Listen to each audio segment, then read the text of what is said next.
जनाब इम्तियाज जलील साहब।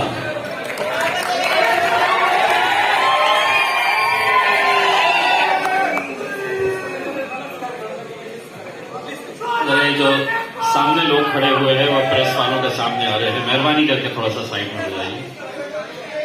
अस्सलाम वालेकुम व रहमतुल्लाहि व बरकातुहू। मेरे आपके हमारे सबके कायद जनाब बैरिस्टर असदुद्दीन अवैसी साहब, मजलिस इत्तेहादुल मुस्लिमीन के हमारे महाराष्ट्र के working president doctor Gaffar Qadri sahab, Sholapur में जिनको आपने ताकत बख्शी है, जिन्हें आपने अपनी मोहब्बतों से नवाजा है, मेरे छोटे भाई फारूक शाब्दी साहब, हैदराबाद के हमारे साथी शोलापुर के जिम्मेदार जनाब अनवर सादात साहब, मजलिस इत्तेहादुल मुस्लिमीन के तमाम कॉरपोरेटर्स, जिम्मेदारान और मेरे सामने बैठे मजलिस के शेरों,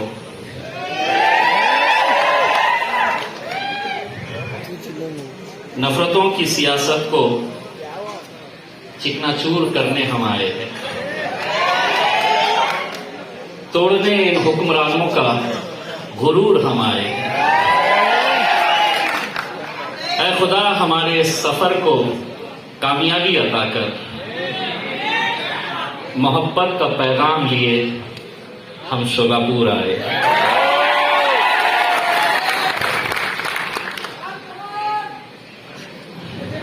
अभी बहुत बोलना बाकी है।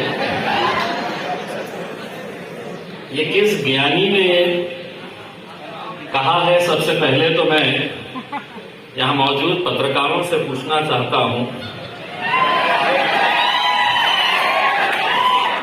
कि शोलापुर में ऐसा कौन सा ज्ञानी है जो ये कहता है कि कोरोना है,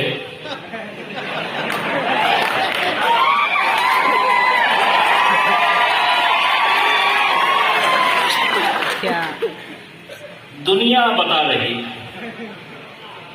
एक हॉल में, एक कमरे में, एक रिक्शे में, एक गाड़ी में, एक प्लेन में बैठना नहीं। असद साहब आए, बोले नहीं हॉल में बैठ जाओ।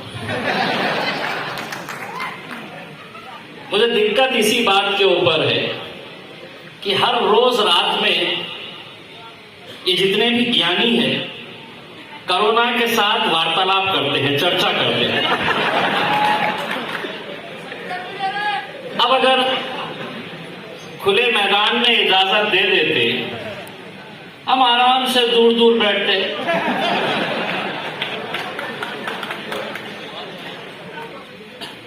फारूक भाई इजाजत किसने दिया, मैं उसको फूल पिलाना चाहता हूं।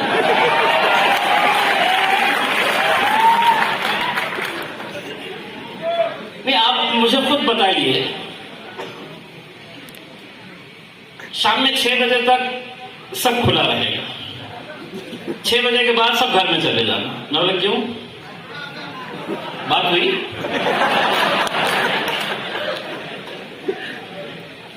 संडे के दिन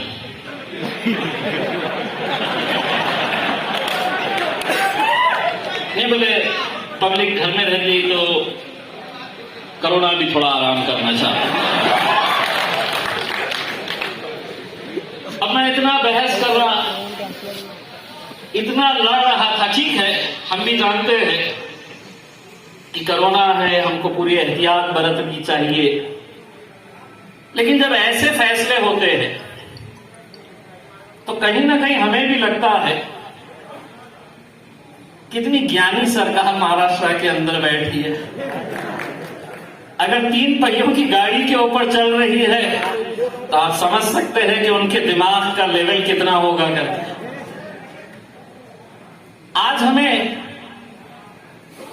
यहां पर शोलापुर में आना ये कई दिनों से तय था और फारूक साहब ने बिल्कुल सही बताया है। महाराष्ट्र की पूरी जिम्मेदारी मेरे ऊपर और गफ्फार कादरी साहब के ऊपर। असद भाई बोले नहीं, शोलापुर मेरे पास रखूंगा मैं।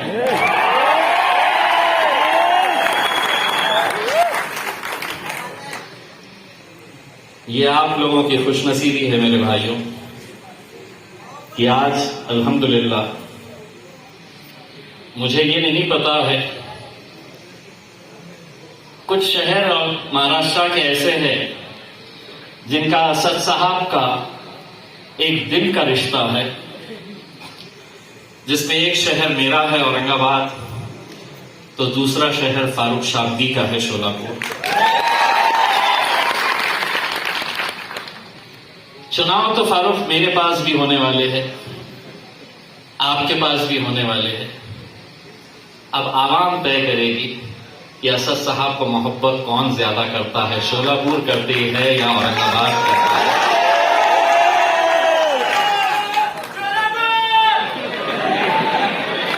मेरी ख्वाहिश रहेगी आपकी इस बात के ऊपर मैं आमीन कहता हूं, क्योंकि मुझे मालूम है कि शोलापुर की आवाम के अंदर जो एक मोहब्बत, नौजवानों के अंदर जो जोश, यहां पर मेरे सामने टोपी पहने हुए एक मौलाना साहब है, फारूक शाब्दी का जब तकरीर चल रही थी, उनका अगर बस चलता तो पत्रकारों के सरों के ऊपर से कूद के यहां आ जाता। यही जोश इंशाअल्लाह शोलापुर महानगर पालिका के अंदर मजलिस का झंडा लहराएगा।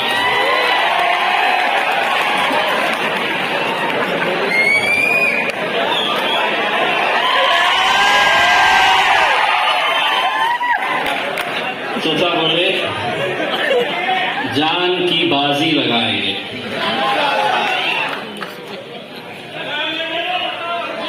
चचा जानवान की बाजी मत लगाइएगा, इलेक्शन का दिन आया, बस धपा मारिएगा, जहां पतंग नजर आए वहां पर उड़ाइएगा। बहुत तकलीफ होने वाली है। मुझे मालूम है फारूक भाई ने जो कहा है कि शोलापुर का माहौल बदलने वाला है, वो ये सोच रहे होंगे एक हॉल के अंदर आए हैं, हॉल भरा है, एक 8 दिन के बाद फिर से मौका दे डालो, मैदान में बुला लो, समझ में आ जाएगा कितने आते हैं। ये मोहब्बत मेरे भाइयों जो आप लोग मजलिस इत्तेहाद मुस्लिमीन के ऊपर लुटाते हैं, बिल्कुल सही बात। फारूक शाब्दी ने आपको जो कहा कि मैं जिंदगी भर आप लोगों का एहसान चुका नहीं सकता हूं, मैं खुद आया था और उस वक्त मैंने नौजवानों के अंदर, मैंने हमारी माँ और बहनों में, बुजुर्गों के अंदर जो जोश, जो जज्बा देखा था, मुझे आज भी याद है।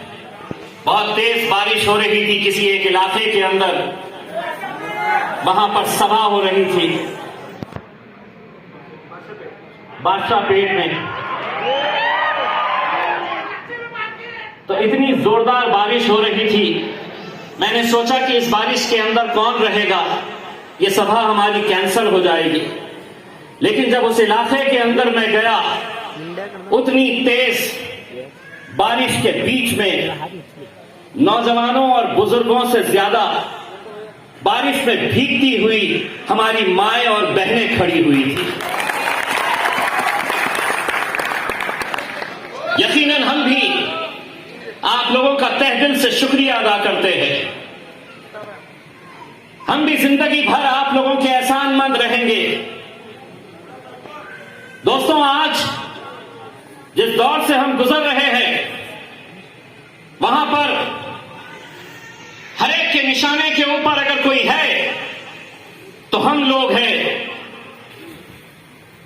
चाहे वो सियासी मैदान के ऊपर हो या कोई अलग अलग मुद्दों के ऊपर हो, हर एक के निशाने के ऊपर हम।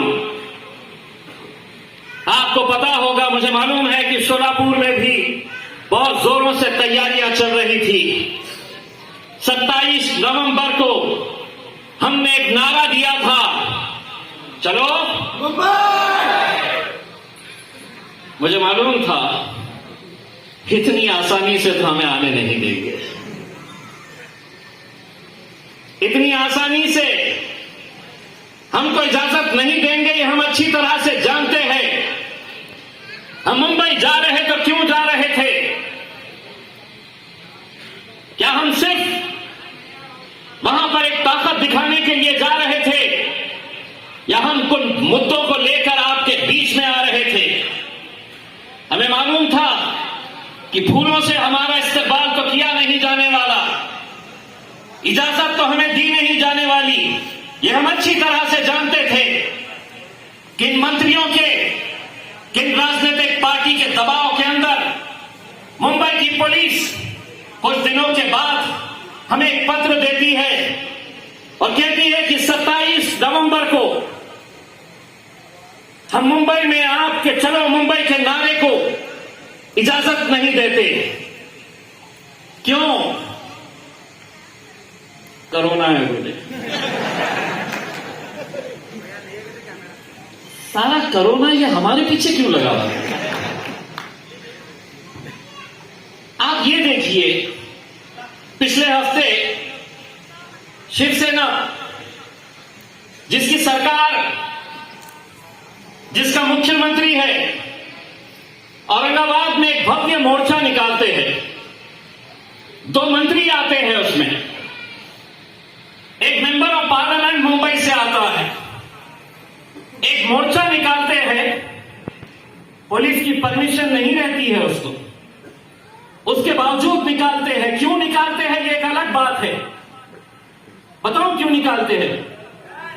बोले महंगाई बहुत हो गई, वो कम करने के लिए हम मोर्चा निकाल रहे हैं। जो सत्ता में बैठे हैं, जिसका मुख्यमंत्री है, जिसकी हुकूमत महाराष्ट्र के अंदर है, वो कहते हैं कि हम महंगाई हो गई है तो उसके विरोध में हम मोर्चा निकाल रहे हैं। पुलिस की इजाजत नहीं रहती है तो मोर्चा निकालते हैं, सिर्फ इस बुनियाद के ऊपर कि तुम्हारी सत्ता है तो हमें इजाजत की जरूरत नहीं। 2 दिन बाद नागपुर के अंदर भारतीय जनता पार्टी बिना किसी इजाजत के नागपुर में मोर्चा निकालती है, आंदोलन करती है, कोई पुलिस की परमिशन नहीं रहती है। राष्ट्रवादी कांग्रेस के अजीत पवार साहब 3 सभाएं लेते हैं, बड़ी बड़ी सभाएं लेते हैं, तब कोरोना कहां रहता है? क्यों नहीं रहता है वहां पर? लेकिन हम अगर हमारे हक के लिए हम मुंबई आना चाह रहे हैं, आपको हम पत्र देते हैं कि हमको इजाजत दो, आप कहते हैं कि नहीं कोरोना है इसलिए आपको इजाजत नहीं दी जा सकती है। 27 नवंबर का हमारा चलो मुंबई का नारा जो हमने दिया था, पुलिस डिपार्टमेंट की इज्जत को रखते हुए हम उसे आगे बढ़ाए। लेकिन हमने कहा कि अब चलो मुंबई नहीं, अब नारा यह है मुंबई तो हम आएंगे, किसी सूरत में भी आएंगे। अभी आज पूरे महाराष्ट्र की आवाम को बैरिस्टर असदुद्दीन अवैसी साहब की इजाजत से मैं ये ऐलान करता हूं कि अब मुंबई का नारा चलो मुंबई अब 11 दिसंबर को इंशाअल्लाह हम सब मिलकर चलेंगे। हम गाड़ियों में जाएंगे, गाड़ी पे कोई हरा झंडा नहीं, कोई नीला पीला झंडा नहीं, कोई भगवा झंडा नहीं। यौम आजादी के 75 साल हम मना रहे हैं। यौम आजादी का अमृत महोत्सव मनाया जा रहा है। महाराष्ट्र के जिस कोने से गाड़ी निकलेगी, हर गाड़ी के ऊपर हमारा तिरंगा रहेगा। उस तिरंगे को लहराते हुए हम मुंबई जाएंगे। पुलिस को हमने फिर से पत्र दिया है दे दो, कोरोना से हम बात कर लेंगे कि 11 को थोड़ा आराम करो। और ये भी सुन लो, 2 तो आएंगे, ना 2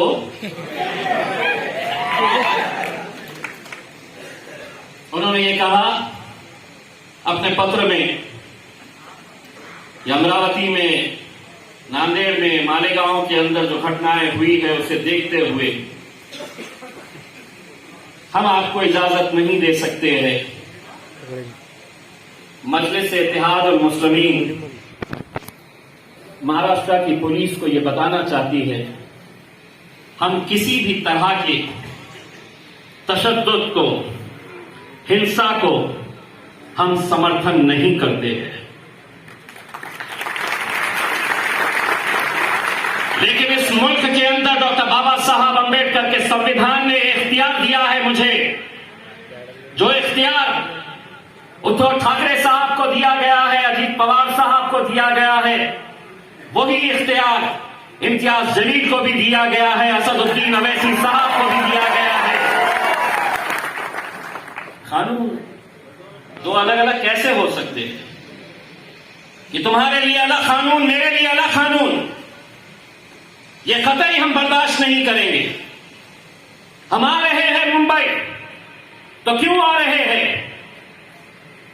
5% रिजर्वेशन 2014 में बॉम्बे हाईकोर्ट ने जब अलग अलग रिजर्वेशनों की बातें अदालत के सामने गई, मामला अदालत ने पूरा संजीदगी के साथ बारीकी से देखा, समझा, तब उसके बाद यह फैसला किया कि 5% रिजर्वेशन मुसलमानों को एजुकेशन के अंदर मिलना चाहिए।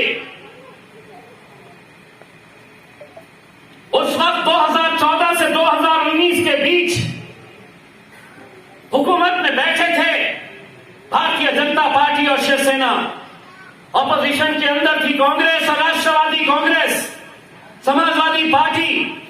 मैं खुद वारिस पठान के साथ आमदार था, वहां पर इनके मंत्री खड़े रहते, कांग्रेस के, एनसीपी के, समाजवादी पार्टी के नेता खड़े रहते और देवेंद्र फडणवीस को कहते कि मुसलमानों को 2 रिजर्वेशन, तुम्हारी हुकूमत है तो मुसलमानों के साथ नाइंसाफी कर रहे हैं, मिलना चाहिए रिजर्वेशन।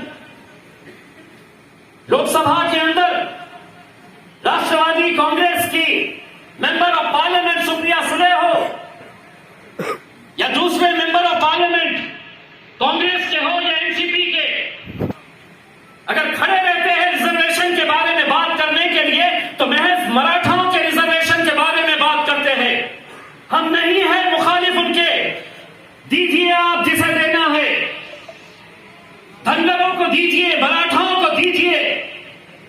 लेकिन मुसलमानों को तो अदालत ने कहा है, जब वो वहां पर भाषण कर रहे, सुनील तटकरे साहब एक एमपी है राष्ट्रवादी कांग्रेस के, उन्होंने तकरीर किए, आधे घंटे की तकरीर के अंदर मुसलमानों के रिजर्वेशन का जिक्र ही नहीं।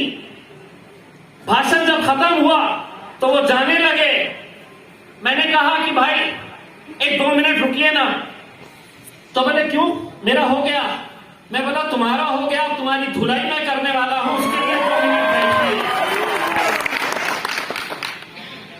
तो मैं अपने भाषण में कहा कि अभी हमारे मित्र ये भाषण दे रहे थे, सिर्फ एक की रिजर्वेशन के बारे में बात कर रहे थे, और इनका भाषण जब मैं सुन रहा था तो मुझे एहसास हो रहा था कि इनको देखकर तो गिरगिट भी शर्मा जाए कि रंग कितनी आसानी से बदलते हैं। विपक्ष में थे तो कैसी कैसी बातें करते थे, आज सत्ता में आ गए हैं तो हमारा जिक्र भी नहीं। हमारे है मुंबई तुमसे मांगने के लिए, हमारे है मुंबई वक्फ की जमीनों के तहफ्फुज के लिए। 93,000 एकड़ जमीनें पूरे महाराष्ट्र के अंदर वक्फ की है।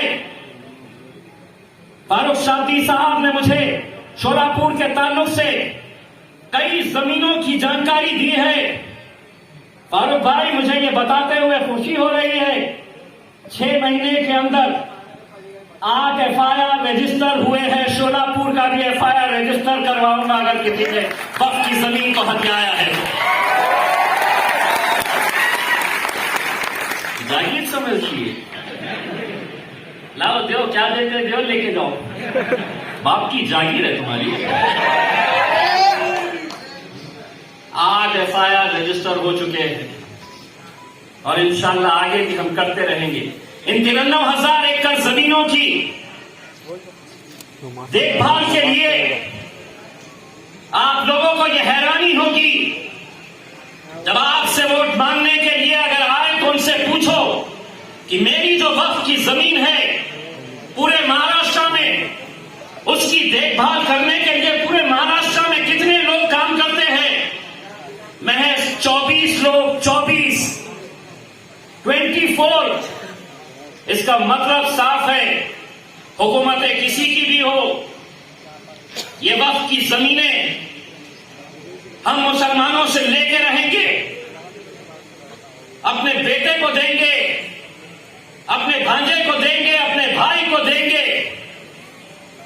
आज कितने ऐसे शहरों के अंदर बड़े बड़े धन्ना सेठों ने बड़े बड़े कॉम्प्लेक्सेस बना लिए हैं और उस कॉम्प्लेक्स के सामने मुसलमान एक पंचर की दुकानदार से बैठा हुआ है, चाय बनाने की दुकानदार से बैठा हुआ है। अगर वो जमीनें हमें वापस मिल जाती है, हम उसके ऊपर स्कूल खोलेंगे, कॉलेजेस खोलेंगे, हमारी बहनों के लिए हम हॉस्टल्स खोलेंगे। ये जमीनें हम इंशाल्लाह लेके रहेंगे, तुम्हारे अच्छों से भी हम लेके रहेंगे।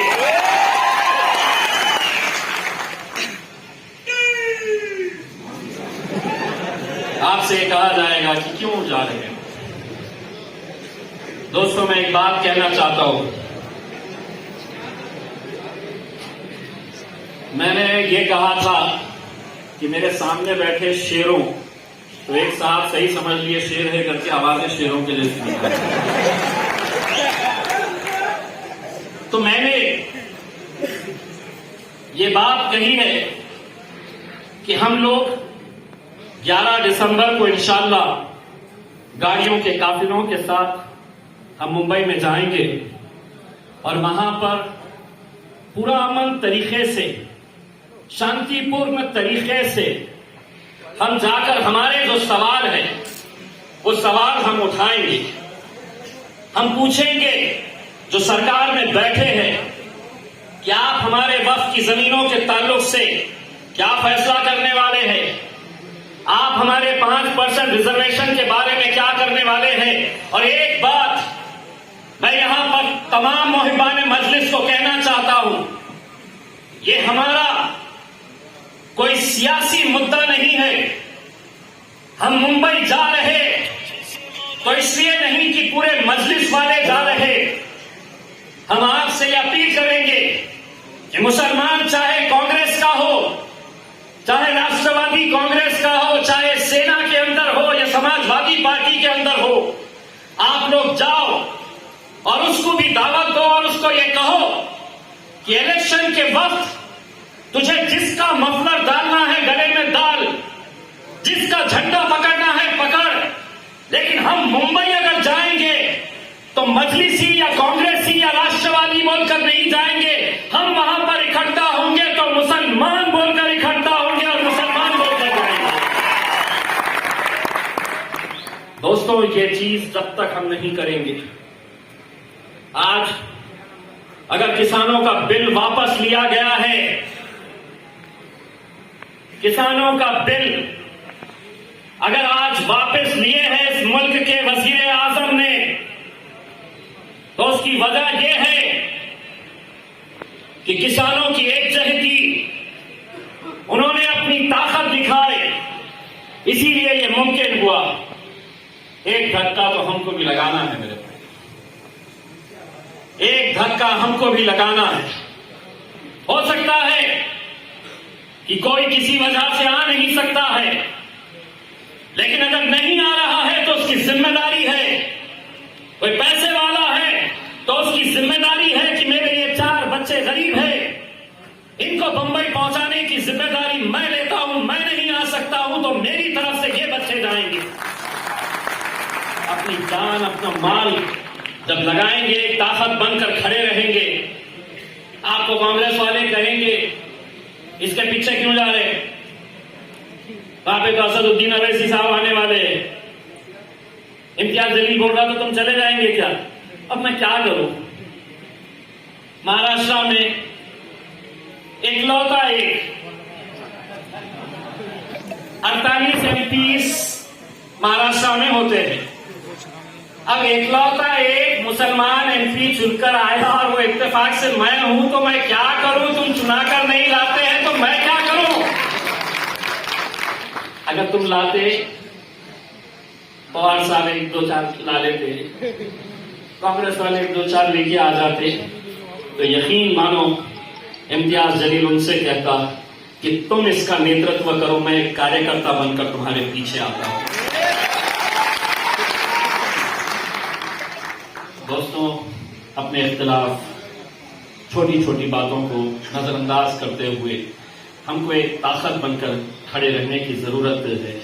मैंने जैसा आपको कहा है कि हम किसी भी तरह का कोई तशद्दुद में हम यकीन नहीं रखते। इस मुल्क के जमहूरियत की सबसे खूबसूरती यह है कि हम अपना एहतजाज बहुत अच्छे तरीके से भी दर्ज करा सकते हैं, हमारी नाराजगी हम सरकार के लिए बहुत अच्छी तरह से दर्ज करवा सकते हैं। हम जो अमरावती में, नांदेड़ में, मालेगांव के अंदर जो हुआ है, हम यकीनन उसकी मजम्मत करते हैं।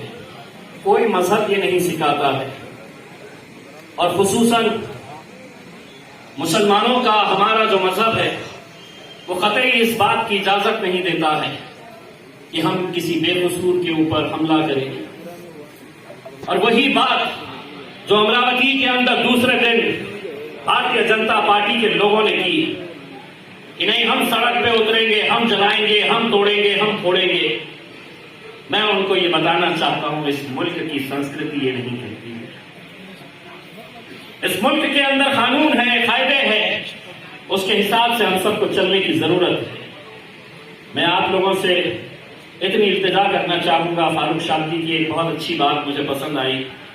उन्होंने कहा कि बहुत सारे ख्वाहिशमंद हैं। यकीनन फारूक भाई, बहुत सारे ख्वाहिशमंद उसी पार्टी के अंदर होते हैं जिसमें उन्हें कामयाबी नजर आती है, और जब वो देख रहे हैं कि शोलापुर के अंदर पतंग कैसी लहरा रही है, कैसी उड़ रही है, तो यकीनन बहुत सारे लोगों की ख्वाहिशें रहेगी। लेकिन हम अगर मजलिस से मोहब्बत करते हैं तो हम ओहदों से मोहब्बत नहीं करना चाहिए, हम अपने पोस्ट से मोहब्बत नहीं करना चाहिए। आज बैरिस्टर असदुद्दीन अवैसी साहब यहां पर सामने बैठे हैं, हमारे सबके कायद हैं। अगर उन्होंने मुझे अभी कहा कि अब महाराष्ट्र का सदर इम्तियाज जलील नहीं रहेगा, ये लड़का जो टोपी पहनकर बैठा है ये रहेगा सदर, तो इम्तियाज जलील लब्बैक कहेगा उसको।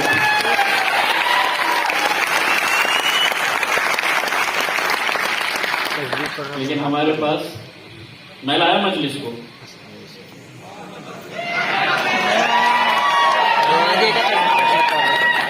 मेरी वजह से चलती, मैं देखता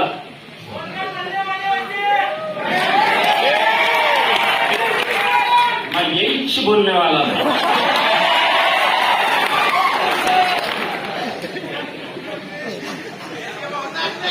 से टिकट लेने बैठा हूँ। मैं आप लोगों से सिर्फ इतनी इल्तिजा करना चाहूंगा कि फारूक शाब्दी अल्हम्दुलिल्लाह जो काम कर रहे थे, और मुझे ये बड़ी खुशी है इस बात की कि फारूक शाब्दी ने शोलापुर में इतने कम वक्फे के अंदर सिर्फ भीड़ इकट्ठा नहीं की है, उन्होंने लोगों का दिल जीतने का काम किया।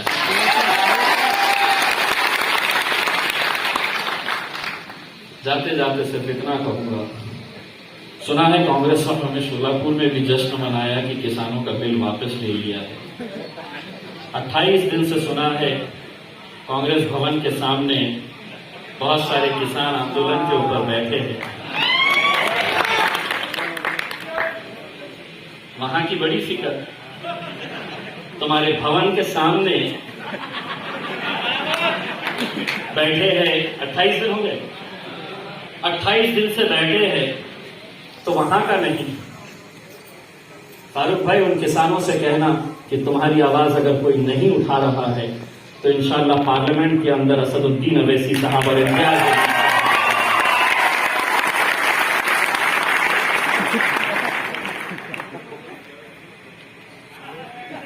और यहाँ की जो पुलिस है क्या? अगर इजाजत दे देती है तो हम खुद जाएंगे असदुद्दीन अवैसी साहब के साथ और उन किसानों को यकीन दिलाएंगे। अब इतना बोल दिया हमने, आपको ऐसा लग रहा है सिर्फ इतने ही लोग सुन रहे हैं?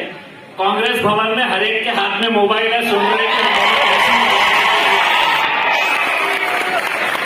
राष्ट्रवादी वालों की पूरी होगी, अरे बाप, मेरे बाप का भी नाम लिया।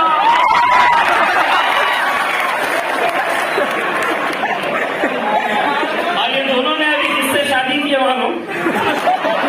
बोलो बोलो, कितना अच्छा रिश्ता हुआ। कभी सोचे थे? जिंदगी गुजर गई, पूरी जिंदगी कांग्रेस वाले खड़े रहते तो सेना को गालियां, राष्ट्रवादी खड़े रहते तो सेना को गालियां। सेना का वजूद ही इस वजह से हुआ कि नहीं, कांग्रेस और राष्ट्रवादी को खत्म करना है। सत्ता की लालच कैसे होती है? रिक्शा चला रहे 3 पहियों का आदमी। इंशाअल्लाह आपको असद साहब को भी सुनना है और बहुत जल्द हम यहाँ के ज्ञानी अधिकारियों को ये कहेंगे कि अब कोई हॉल में नहीं, बाहर इजाजत दो, बड़ी बड़ी बातें करेंगे, अच्छी अच्छी बातें करेंगे। आप लोग यहाँ पर आए, बहुत बहुत शुक्रिया। वाखिर दावाना अल्हम्दुलिल्लाह।